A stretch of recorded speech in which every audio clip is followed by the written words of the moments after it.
The phone buzzed on the kitchen counter, its screen glowing in the dim light like a beacon of secrets. I froze mid-step, coffee mug halfway to my lips, as the notification flashed. New message from unknown. My stomach twisted, a cold knot tightening. Sarah's phone never lit up like that. Not at 2 a.m. Not when she was supposedly asleep upstairs.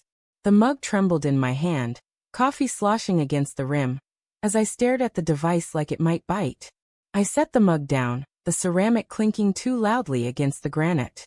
The house was silent, save for the faint hum of the fridge and the distant creak of floorboards settling. Or was it her, stirring in our bed? My pulse thudded in my ears, urging me to walk away, to ignore it. But the screen glowed again, another message stacking beneath the first. I reached for it, fingers hovering, guilt prickling my skin. This wasn't me. I didn't snoop. But the weight of the past few weeks, her late nights, her guarded smiles, the way her laughter felt like a performance, pressed me forward. The phone unlocked with a swipe. She hadn't changed her passcode. My breath caught as I opened the messages. Meet me tomorrow. Same place. Can't stop thinking about you. The words burned into my retinas, each syllable a shard of glass. Below it another. You make me feel alive again. My knees buckled, and I gripped the counter, the cold edge biting into my palms. Who was this? Why was this stranger's number saved as work contact? I scrolled up, the timestamp stretching back weeks. Cryptic texts, vague plans, and then buried in the thread a photo. Her laughing, her hair catching the sunlight in a park I didn't recognize. A man's arm draped around her, his face cropped out. My chest tightened, a scream clawing at my throat, but I swallowed it. I had to know. I had to understand. The next morning, Sarah moved through the kitchen like a ghost, her movements practiced but distant. She poured cereal for the kids, her smile a fragile mask. You're up early, she said, her voice light but strained, like a string stretched too tight. Couldn't sleep, I muttered, watching her over the rim of my coffee mug. The kids babbled, oblivious, their spoons clinking against bowls. I wanted to confront her, to demand answers, but the words stuck. What if I was wrong? What if this was nothing, a misunderstanding, a cruel coincidence? My mind churned, replaying every late-night work call. Every time she turned her phone face down. You okay, Tom? She asked, her hazel eyes flicking to mine. They were soft, searching, but there was something else there. Guilt? Fear? I couldn't tell. Fine. I lied, my voice rough. Just tired. She nodded, turning back to the kids, but her hands trembled as she poured orange juice. I noticed it, the smallest crack in her facade. My heart pounded, torn between love and rage. I wanted to grab her, shake her, beg her to tell me it wasn't true. Instead, I sipped my coffee, the bitterness mirroring the churn in my gut. That afternoon, I followed her. It felt wrong, like I was betraying her by doubting her, but the texts were a splinter in my mind, festering.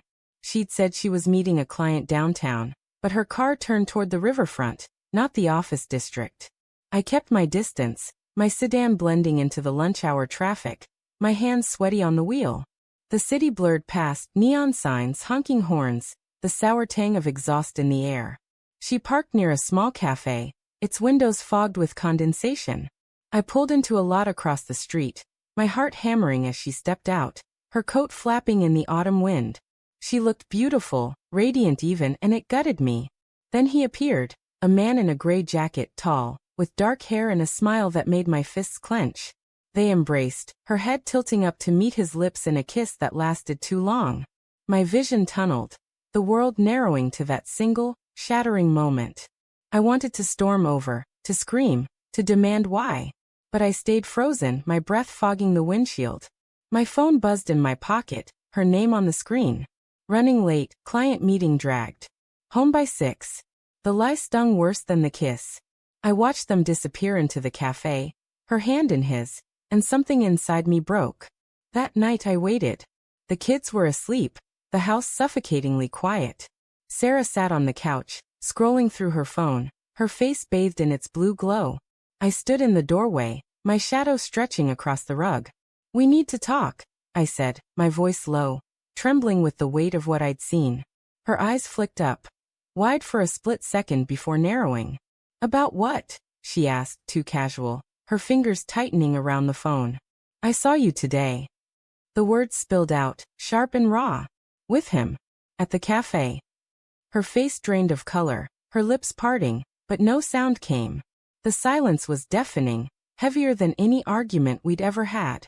Tom, she started, but I cut her off. Who is he? My voice cracked, anger and heartbreak warring in my chest. How long, Sarah? How long have you been lying to me?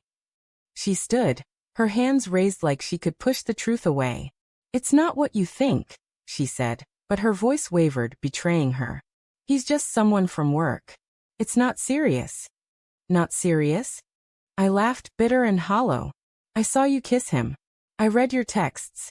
Don't lie to me now. Her eyes filled with tears, but they didn't move me. Not anymore. I didn't mean for it to happen, she whispered, her voice breaking. I love you, Tom. I do. But I don't know.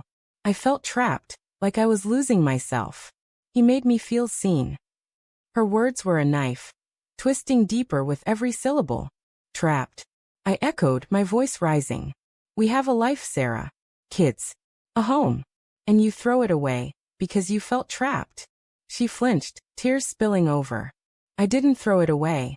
I made a mistake. I'm sorry. Sorry doesn't fix this. I said, my voice cold now, though my heart was screaming. I wanted to hold her, to erase the last 24 hours, but the image of her with him was seared into my mind. I trusted you. I gave you everything. She reached for me, but I stepped back, the distance between us a chasm. Tom, please, she begged. We can fix this. I'll end it.